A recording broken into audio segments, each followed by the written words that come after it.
Hola chicos, ¿cómo están? Espero que todos estén bien en sus casas, junto a sus familias, que todos estén tranquilos con respecto al cierre de su primer semestre. Y vamos a dar inicio entonces al contenido para el segundo semestre, ¿ya? El día de hoy entonces revisaremos el discurso dialéctico. Por lo tanto, vamos a ver algunos elementos relacionados con los discursos, ¿ya? Les recuerdo que mi nombre es Constanza Garrido y soy profesora de de los cuartos medios del electivo Literatura e Identidad.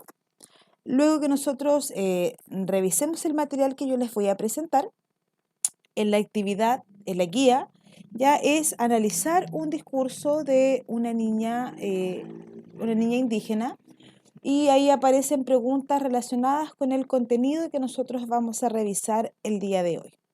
Entonces vamos a empezar con esta clase recordando el objetivo que tenemos el día de hoy. ¿Cuál es nuestro objetivo? Es escuchar y analizar un discurso argumentativo dialéctico pronunciado en una situación pública. Sin embargo, antes de hablar de discurso argumentativo dialéctico, es necesario hacer una diferenciación entre tres conceptos. El primero es entre retórica, oratoria y dialéctica. Imagino que han escuchado alguno de estos términos, ¿cierto? La retórica, entonces, vamos a decir que es el arte de bien decir, ¿ya? De dar al lenguaje escrito o hablado la eficacia necesaria para deleitar, persuadir o conmover. Podemos decir entonces que en un sentido general, retórica es cualquier proceso comunicativo ordenado que tenga como fin la persuasión.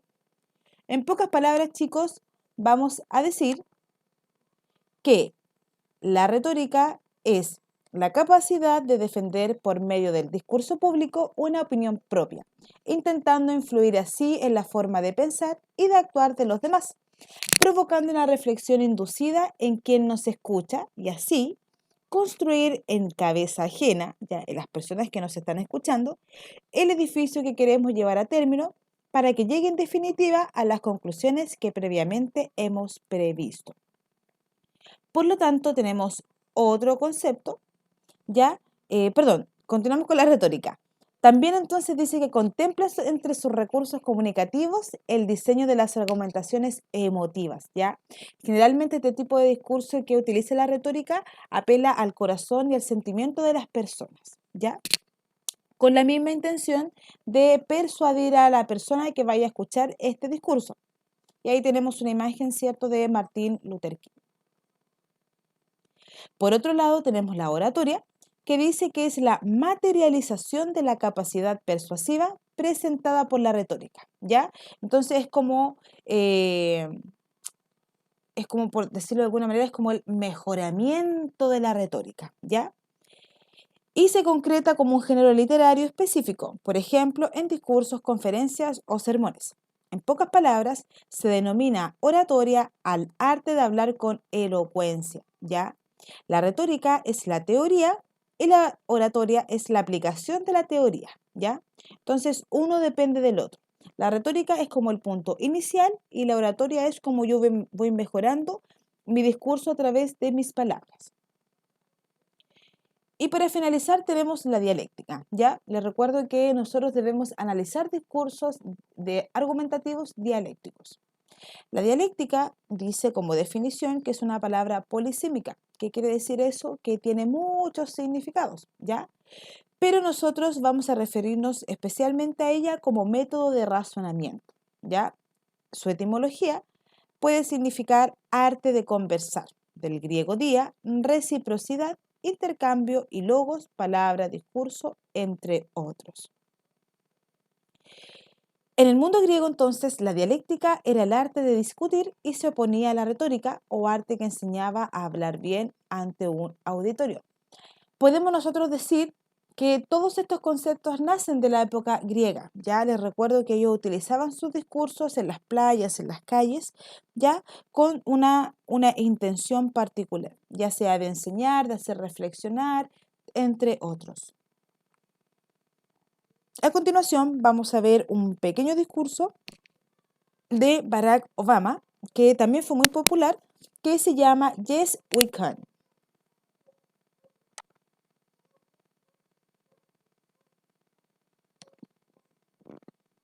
My fellow Americans, it has been the honor of my life to serve you. I won't stop. In fact, I will be right there with you as a citizen for all my remaining days. But for now, whether you are young or whether you're young at heart, I do.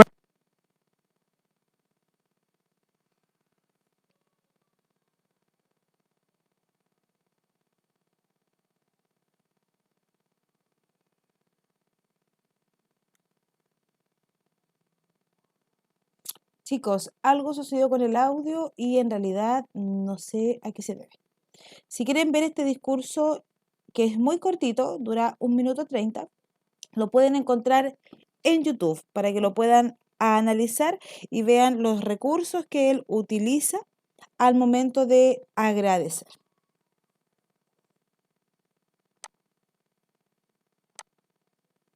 Sí, algo le sucedió al audio.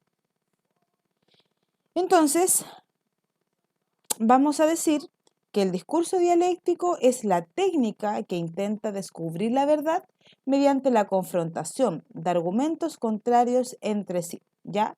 En este tipo de discurso hay una idea principal, hay un tema, hay una tesis, que es la que yo quiero exponer a la audiencia y yo la voy a defender con mis argumentos. Esto también lo puedo... uy, ahí me equivoqué, me falta una S. Esto también lo pueden ver, o los elementos lo pueden ver de manera más detallada en el discurso público, que es con un contenido que ustedes probablemente a lo mejor ya vieron con la profesora Paola o todavía no llegan a ese punto. Pero ahí lo van a desarrollar más en profundidad. Solamente me interesa en esta clase que ustedes entiendan y diferencien algunos conceptos. Entonces vamos a decir que consistirá en presentar una idea principal o concepto, como yo les decía anteriormente, denominado tesis, al cual se le contraponen diferentes argumentos e ideas conocidas como antítesis. Ahora bien, para solventar esta oposición de ideas surge la síntesis, que se presenta como una nueva manera de comprender el tema. Acá aparecen varios discursistas importantes. Si ustedes quieren adicionalmente, pueden ingresar a YouTube y pueden buscar discursos que marcaron la historia y van a aparecer muchos, ¿ya? Tenemos discurso de Adolf Hitler, tenemos el discurso de Mahatma Gandhi, tenemos el famoso discurso de Martin Luther King, Tengo un sueño, de Nelson Mandela, de Lincoln, del Che Guevara, de Kennedy, de Allende. Hay muchos discursos que han marcado a la sociedad por los argumentos que ellos utilizan, por su dialéctica al momento de entregar su discurso, su elocuencia para expresar entre muchas cosas. Entonces, ahora vamos a ver el lenguaje en un discurso. ¿Por qué es importante el lenguaje?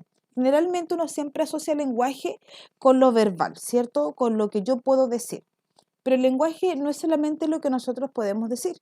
El lenguaje se puede expresar de muchas maneras, ¿ya? Y yo puedo expresar algo sin necesariamente hablar. Por eso es importante. Por eso muchas veces ustedes pueden decir, profesores, que a lo mejor yo no le agrado a la gente por cómo yo me veo. A lo mejor yo me veo muy serio, siempre pareciera que estuviese enojado, pero no estoy enojado. Claro, es porque generalmente usted manifiesta o usted entrega un mensaje a través de sus gestos. Gestos, usted puede expresar algo que no necesariamente es lo que usted quiere hacer, ¿cierto? Muchas veces también le puede pasar que alguien puede saber lo que a usted le sucede con el solo hecho de mirar, ¿cierto? Porque también está comunicando. Por eso es importante que usted maneje un lenguaje no corporal adecuado, ¿ya? Vamos a decir entonces que indiscutiblemente uno de los elementos básicos de la comunicación es el lenguaje, chicos, ¿ya? Mismo que comprende el conjunto de símbolos, ya sean verbales y no verbales, que utiliza una comunidad o nación para transmitir sus impresiones. El lenguaje es el medio de comunicación entre los seres humanos a través de signos orales y escritos que poseen un significado. En un sentido más amplio, es cualquier procedimiento que sirve para comunicarse, ¿ya? Vamos a encontrar el primer tipo de lenguaje, que es el kinésico. Es lo que yo les explicaba al principio. Se refiere al uso de los gestos y mímicas en la comunicación, ya sea por sí mismos o como auxiliares del habla, ya sea movimiento de cuerpo, entre otros, ¿ya? Aquí yo con mis movimientos, con mis gestos, yo voy a poder expresar lo que yo no voy a decir de manera verbal. Por eso es importante el lenguaje kinésico. A lo mejor yo puedo estar en una clase con mi mano apoyada en mi cabeza, mirando hacia abajo, y yo le puedo decir sin darme cuenta a la profesora que estoy súper aburrido en su clase y que quiero que termine pronto porque quiero que se vaya, porque me aburre el contenido, me aburre cómo explica, entre otros. Y a lo mejor no necesariamente es lo que yo quiero manifestar. Es un gesto para apoyar mi cabeza porque a lo mejor me duele, me molesta, tuve un problema para dormir en el cuello, entre otros, ¿ya? Por otro lado, tenemos dentro de la kinésica, tenemos dos tipos de comunicaciones, que es la expresiva y la descriptiva.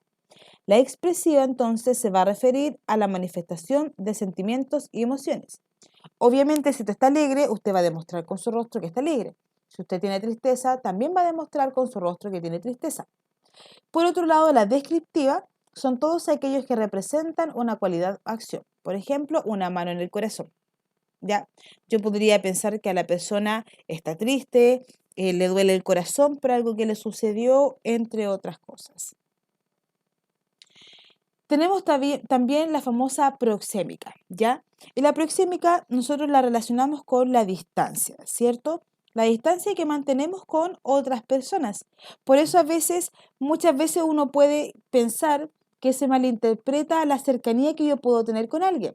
Alguien puede pensar que a lo mejor me gusta o me llama la atención o quiero establecer una relación con esa persona, ya por el nivel de cercanía. Si ustedes se fijan, por ejemplo, los latinos en general no tenemos la proxémica bien definida, bien demarcada, porque somos de piel, porque saludamos con beso en la cara o saludamos con abrazo. Hay una proxémica muy íntima, aunque yo no conozca a esa persona. Sin embargo, por ejemplo, en Europa o parte de Estados Unidos, las personas mantienen una proxémica, ellos se saludan con la mano, mantienen distancias determinadas y qué más decir, chicos, de los países del Medio Oriente. O sea, ahí la proxémica es completamente demarcada, ¿ya? Completamente demarcada. Es más, en algunos países los varones ni siquiera saludan con un beso a una mujer, ¿ya? Entonces, por eso les puede suceder que muchas veces las personas pueden confundir su proxémica porque usted no establece los espacios determinados de comunicación con esa persona. No va a tener la misma proxémica, por ejemplo, con un profesor, a con un compañero, a con su pareja y con su mamá, por ejemplo. Son proxémicas completamente distintas porque todas nacen a partir del nivel de confianza que usted va a tener con esa persona, ¿ya? Ahí podemos ver algunas imágenes. Hablan por sí solas, ¿cierto? Y por otro lado, chicos, también tenemos los elementos paralingüísticos en el proceso de comunicación. Pero aquí lo paralingüístico no se relaciona ya con la demostración de algo a través de gestos, de una distancia, no. Se relaciona netamente con el lenguaje verbal que yo utilizo. Pero ¿cómo yo voy a utilizar este lenguaje? Se relaciona, por ejemplo, con la intensidad o el volumen de la voz, la velocidad de la emisión de los enunciados, el tono, entre otros. Y esto es súper importante, porque, por ejemplo, yo puedo estar en una disertación y puedo estar hablando de manera súper tímida, puedo estar respirando muy rápido, me puedo trabar con algunas palabras, entonces yo voy a saber inmediatamente que esa persona está sumamente nerviosa, ¿cierto? Su lenguaje paralingüístico me está dando a entender que se encuentra en ese estado. Si yo quiero llamar la atención de un estudiante cuando yo explico una materia, yo probablemente voy a elevar el tono de mi voz, ¿cierto? Esa elevación es sinónimo de, por favor, presta atención, ¿cierto? Entonces, dice que permiten extraer información sobre el estado anímico de una persona u cualquier otra información contextual. Acá tenemos un discurso de Emma Watson que por temas de tiempo de la grabación de este video no lo vamos a alcanzar a observar, pero lo ideal es que ustedes lo puedan revisar en sus casas de manera tranquila. Es un discurso sumamente interesante con respecto a lo que ella manifiesta a partir de sus pensamientos, ¿ya? Entonces, mi pregunta es si ustedes podrán identificar elementos que acabamos de revisar en este discurso, es decir, elementos kinésicos, elementos proxémicos, elementos paralingüísticos, el tema del cual ella habla, cuál es la tesis que ella presenta,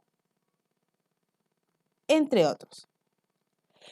Para finalizar entonces, chicos, quiero agradecer su atención. Espero que les haya gustado esta presentación y que haya sido útil. La actividad próxima que ustedes van a realizar, entonces, como decía al inicio de la clase, es el análisis de un discurso de una niña de origen indígena que ella habla con respecto a la mirada que se tiene hoy con respecto a nuestros pueblos originarios, ¿ya? Hay preguntas relacionadas con el contenido que acabamos de ver. Y para finalizar, les recuerdo que me pueden escribir al correo de la asignatura de lenguaje o al correo institucional. Ya, cualquier duda, usted me escribe identificando su nombre y su curso. Entonces, chicos, con esto me despido. Deseo que estén todos bien en sus casas, con sus familias y nos vemos pronto en otra clase virtual.